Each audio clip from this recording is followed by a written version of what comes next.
নমস্কাৰ স্বাগতম জনাইছো মোৰ ইউটিউব চেনেললৈ আজি ভিডিঅ'ৰ বিষয়বস্তু লৈ আহিছো বছৰিকীয়া পৰীক্ষা 2024-25 বৰ্ষৰ অষ্টমমান শ্ৰেণীৰ বিজ্ঞান বিষয়ৰ প্ৰশ্ন কাকতখন এইখন হৈছে ক অংকৰ প্ৰশ্ন কাকত আৰু ইয়াতে যিমানবোৰ প্ৰশ্ন আছে আটাইবোৰ উত্তৰৰ আলোচনা কৰা হ'ব এই ভিডিঅ'টোৰ জৰিয়তে যদি আপোনালোকৰ এই ভিডিঅ'টো চাই ভাল লাগে তেন্তে লাইক কমেন্ট শ্বেয়াৰ কৰিব আৰু যদি মোৰ চেনেললৈ নতুনকৈ আহিছে তেতিয়াহ'লে সাবস্ক্ৰাইব কৰিবলৈ নাপাহৰিব এতিয়া আহকচোন পলম নকৰি ভিডিঅ'টো আৰম্ভ কৰোঁ আমাৰ বিজ্ঞান বিষয়ৰ দুখন প্ৰশ্ন কাকত থাকে এখন হৈছে ক অংশ আৰু আনখন হৈছে খ অংশ ক অংশত থাকিব 20টা এমচিকিউ অৰ্থাৎ মাল্টিপল চইচ কুৱেশ্যন য'ত 4টা অপচন থাকিব তাৰে যিটো শুদ্ধ হয় আমি লিখিব লাগিব ঠিক আছে অৰ্থাৎ প্ৰশ্ন কাকতখনতে কিন্তু লিখিব লাগিব আৰু এখন থাকিব খ অংশ যিখনত কেৱল মাত্ৰ প্ৰশ্ন থাকিব তাৰে আমি উত্তৰসমূহ লিখিব লাগিব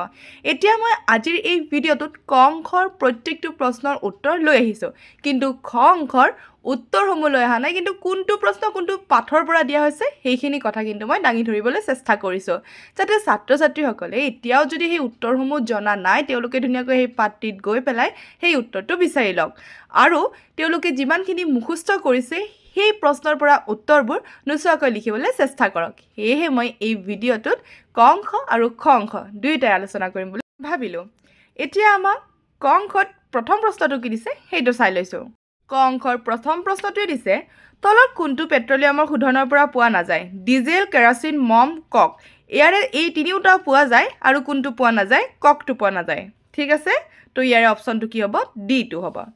প্ৰাকৃতিক গেছৰ মূল উপাদানবিধ হ'ল মিথেন ইয়াৰে বিটো হ'ব বায়ুমণ্ডলীয় চাপ জোখা সঁজুলিটোৰ নাম হ'ল বেৰমিটাৰ আৰু যদি বায়ুৰ চাপ কয় তেতিয়াহ'লে কিন্তু কি হ'ব মেনমিটাৰ ঠিক আছে তো ইয়াৰে অপশ্যনটো কোনটো হ'ব এটো হ'ব তলৰ কোনটো অশুদ্ধ এইটো হ'ব তৰলে ঊৰ্ধ্বমুখী চাপ দিয়ে এইটো হ'ব ভুল তাৰপিছত আমাক নেক্সট দিছে মানুহে শুনা কম্পনাংকৰ সীমা বিটো হ'ব 20 হাৰ্টছৰ পৰা 20000 হাৰ্টছ তাৰপিছত আমাক 6টো দিছে শব্দ এটা কিমান ডাঙৰ সেয়া নিৰ্ভৰ কৰে বি কম্পনৰ বিস্তাৰৰ ওপৰত তাৰপিছত 7টো দিছে আকাশত ৰামধেনুৰ তলৰ কোনটো পৰিঘটনাৰ বাবে দেখা পোৱা যায় উত্তৰ হ'ব বগা পোহৰৰ বিচ্ছুৰণৰ বাবে তাৰপিছত আমাক 8টো দিছে সমতল দাপোন এখনত পোহৰ ৰশ্মি এটা আপতিত হওঁতে সৃষ্টি কৰা আপতন কোণৰ মান 60 ডিগ্ৰী হ'লে প্ৰতিফলনৰ কোণৰ মাপ হ'ব 60 ডিগ্ৰী হ'ব ঠিক আছে ভূমিকম্পৰ প্ৰধান বলয়ৰ সংখ্যা হ'ল 2টা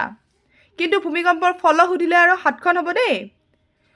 ভূতকৰ দুখন ফলকে মুখামুখি হোৱাৰ দিশত গতি কৰি দুয়োখনৰ মাজত সংঘৰ্ষ হ'লে ইয়াৰ ফলত সৃষ্টি হোৱা সীমাটোৰ নাম বি সমকেন্দ্ৰিক সীমা আকাশৰ প্ৰতিটো তৰাৰ উদয় হোৱা আৰু অস্ত যোৱাৰ সময় প্ৰতিদিনে 4 মিনিট আগুৱায় পৃথিৱীৰ কক্ষপথতকৈ সৰু কক্ষপথ থকা এটা গ্ৰহ হ'ল বুধ আৰু শুক্ৰ ইয়াতে যেহেতু শুক্ৰ অপশ্যনটো দিয়া নাই অকল বুধটো দিছে সেয়ে আমি ইয়াতে বুধটো লিখিছোঁ তলৰ কোনটো ধনাত্মক আধানযুক্ত কণা এইটো হ'ব প্ৰটন শুকান চুলি আৰু ফণী খহনি খোৱাৰ ফলত ঋণাত্মকভাৱে আহিত হোৱা পদাৰ্থবিধ হ'ল ফণী যদি ধনাত্মকভাৱে দিলে হয় তেতিয়াহ'লে কিন্তু চুলি হ'লেহেঁতেন তো সেয়েহে ঋণাত্মক দিয়াৰ বাবে ইয়াতে কি হৈছে ফণী হৈছে তাৰপিছত আমাক 15টো দিছে সংৰক্ষিত জীৱমণ্ডলৰ কিমানটা অংশ থাকে 3টা থাকে 16টো বিভিন্ন ধৰণৰ ধান তলৰ কোনবিধ বৈচিত্ৰ্যৰ উদাহৰণ ধান হৈছে জিনীয় বৈচিত্ৰ্যৰ উদাহৰণ তলৰ কোনটো নৱীকৰণযোগ্য সম্পদ নহয় ইয়াৰে উত্তৰটো হ'ব প্ৰাকৃতিক গেছ বাকী অনুজীৱ প্ৰাণী উদ্ভিদ গোটেইকেইটা নৱীকৰণযোগ্য গছৰ পৰা আমি কি পাওঁ গছৰ পৰা আমি ঔষধ পাওঁ ক্লৰিন যোগকৰণত তলৰ কোনটো পানীত মিহলি কৰা হয় এইটো হ'ব ব্লিচিং পাউডাৰ তলৰ কোনটো সেউজগৃহ গেছ নহয় ইয়াৰে উত্তৰটো হ'ব নাইট্ৰজেন বাকী গোটেইকেইটাই সেউজগৃহ গেছ হয় এতিয়া আহিছোঁ আমি খ অংকৰ প্ৰশ্ন কাকতখনলৈ 1 নম্বৰতে আমাক প্ৰথম প্ৰশ্নটো দিছে প্ৰাকৃতিক সম্পদবোৰৰ দুটা সীমাবদ্ধতা লিখা এইটো হৈছে পাঠ নং 5ৰ পৰা এই প্ৰশ্নটো দিয়া হৈছে বিটো বায়ুমণ্ডলীয় চাপৰ দুটা ব্যৱহাৰ লিখা এই প্ৰশ্নটো লোৱা হৈছে পাঠ নং 13ৰ পৰা মানুহৰ চকুৰ এটা চিত্ৰ আঁকি বিভিন্ন অংশবোৰ চিহ্নিত কৰা এই প্ৰশ্নটো লোৱা হৈছে পাঠ নং 15ৰ পৰা পোহৰৰ প্ৰতিফলনৰ সূত্ৰ দুটা লিখা এইটো হৈছে পাঠ নং 15ৰ পৰা লোৱা হৈছে থুপিতৰাৰ দুটা ব্যৱহাৰ লিখা এইটো পাঠ নং 17ৰ পৰা লোৱা হৈছে ধ্ৰুৱতৰাৰ দুটা বৈশিষ্ট্য লিখা এইটো 17ৰ পৰাই লোৱা হৈছে অনাহিত পদাৰ্থক কিদৰে আহিত কৰিব পাৰি উদাহৰণসহ লিখা এইটো পাঠ নং 18ৰ পৰা লোৱা হৈছে বনাঞ্চল ধ্বংসৰ দুটা পৰিণতি লিখা এইটো 20ৰ পৰা লোৱা হৈছে বনাঞ্চলৰ দুটা তাৎপৰ্য লিখা এইটো পাঠ নং 20ৰ পৰা লোৱা হৈছে খোৱা পানী বিশুদ্ধ কৰাৰ দুটা উপায় চমুকৈ লিখা এইটো পাঠ নং 21ৰ পৰা লোৱা হৈছে উদ্যোগজাত প্ৰদূষকে পানী কিদৰে প্ৰদূষিত কৰে এইটো লোৱা হৈছে পাঠ নং 21ৰ পৰা 2 নম্বৰ দিছে শব্দ প্ৰদূষণৰ এটা অপকাৰ লিখা শব্দ প্ৰদূষণ কমাই ৰাখিবলৈ ল'ব পৰা এটা ব্যৱস্থা লিখা এইটো পাঠ নং 14ৰ পৰা দিয়া হৈছে ভূতকৰ প্ৰধান ফলক কেইখন ভাৰতবৰ্ষক সামৰি ৰখা ফলকখনৰ নাম কি ইয়াৰে এই প্ৰশ্নটো লোৱা হৈছে পাঠ নং 16ৰ পৰা তাৰপিছত আমাক 4টো দিছে বৈদ্যুতিক আৱেগ আৰু বিদ্যুৎ ক্ষৰণ কি চমুকৈ লিখা এইটো লোৱা হৈছে পাঠ নং 18ৰ পৰা বিশ্ব ঐতিহ্য ক্ষেত্ৰ কাক বোলে অসমৰ দুখন এনে ক্ষেত্ৰৰ নাম লিখা এইটো লোৱা হৈছে পাঠ নং 19ৰ পৰা কাগজৰ পুনৰাৱৰ্তন কি ইয়াৰ প্ৰয়োজনীয়তা কি এইটো লোৱা হৈছে পাঠ নং 20ৰ পৰা জীৱাশ্ম ইন্ধন কাক বোলে কয়লাৰ উৎপত্তিৰ বিষয়ে চমুকৈ লিখা এইটো লোৱা হৈছে পাঠ নং 5ৰ পৰা তৰলৰ চাপ আৰু গভীৰতাৰ মাজৰ সম্পৰ্ক বুজাবলৈ এটা পৰীক্ষা বৰ্ণনা কৰা এইটো লোৱা হৈছে পাঠ নং 13ৰ পৰা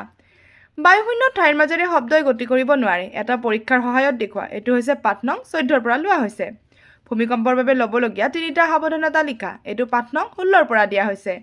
বিজুলী ঢেৰেকনি আৰু বজ্ৰপাত কেনেদৰে সৃষ্টি হয় চমুকৈ লিখা এইটো পাঠ নং 18ৰ পৰা লোৱা হৈছে বাকি আমাক ইয়াতে সংজ্ঞা লিখা দিছে চমুটকা লিখা দিছে ইংৰাজী প্ৰতিশব্দ লিখা দিছে কিন্তু এইখিনিতে ক'ব বিচাৰিছো এইবাৰ হয়তো আমাক ইংৰাজী প্ৰতিশব্দ নিদিবও পাৰে নতুবা আমাক চমুটকাও নিদিব পাৰে সেয়ে তাৰ ভিত্তিত কেইটামান প্ৰশ্ন থাকিব পাৰে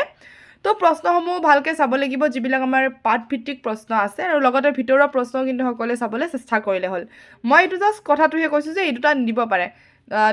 হয়তো এনেকুৱা হৈ যাব পাৰে হাফ ইয়াৰলিত নিদিলোঁ বুলি ইবাৰো নিদিবনে এনেকুৱা টাইপ আহিব পাৰে কিন্তু যেহেতু আমাক 6 মাহিলী পৰীক্ষাত চমুটকা আৰু ইংৰাজী প্ৰতিশব্দ দিয়া নাছিলে সেয়েহে মই মোৰ মানে বোধ কৰোঁ আৰু যে চমুটকা আৰু ইংৰাজী প্ৰতিশব্দ নিদিব পাৰে কিন্তু যোনে যি চাব বিচাৰে চালে হ'ল